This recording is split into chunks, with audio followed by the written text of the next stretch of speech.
What do you guys think about the, in the process of The Daily Show satirizing the news and mocking it, that it's actually become an alternative outlet for, if not news, information, and politicians and authors and whatnot? What do we think of it? Yeah. Oh, in satirizing, it's actually become a... I don't watch the show myself, so I've heard. What time is it on? Is it on every day? It's The Daily Show! Oh, sorry. That's my parents. Except Saturday and Sunday. By the way, only 3 black people total watch The Daily Show, unfortunately for me. And my parents aren't one of them. Really? Yeah. When is it on? It's on every day. Yeah. What day is it on? We have little cameras on them at all times. Most young people get that's their primary source of news, actually. That's what the news has reported, but I don't believe it. Right.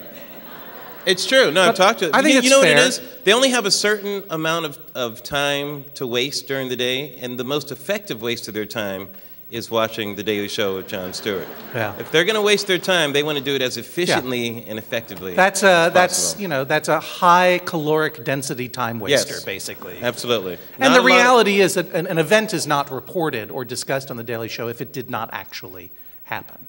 And in many ways, I mean, the reality is that people say, people get their news from The Daily Show. Well, I think a lot of people nowadays are getting their news from shows that are essentially opinion shows on various cable networks. Do you know what I mean? And they figure as long as they're getting an opinion, it may as well be Jon Stewart's, I think. Yeah, well, and that actually has a tradition. I think that's what it is. That has a tradition in in European newspapering.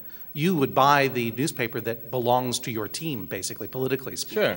It's very unusual that in this country we People have don't this cop to it. Yeah, we have this concept of of neutrality, or we had that concept. Now we're getting rid of it. But you get. Oh, a follow-up. Oh, thank you.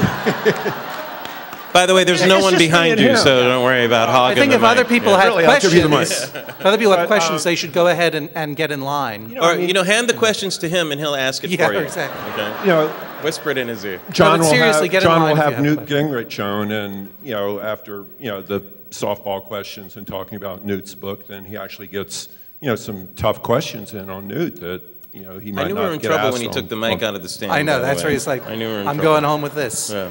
No, John is a very responsible, I think, a responsible interviewer because he's a legitimately curious person, and someone who does his research and is only responsible, frankly, for putting on 30 minutes a day as opposed to a whole day's worth of filler on a cable news station. Do you know what I mean? So he can really take the time to focus and hone in on what people are actually saying and call them on it too. This is actually true. I did a panel last year before the election at University of Miami of Ohio. It was John Zogby, Elizabeth Buemiller from the New York Times, and me. And the students, and they were like, John Zogby, yeah, Elizabeth Buemiller, yeah, Larry Wilmore, yeah! And I'm like, I'm in fake news! That's what I kept... So Larry, what do you think about Obama's... So's John Zogby for that matter. Right, exactly. As far as the primary and blah, blah, blah, I'm like, I'm in fake news! I kept having, but they didn't care. They really did not care. They did not care. No. Anyhow.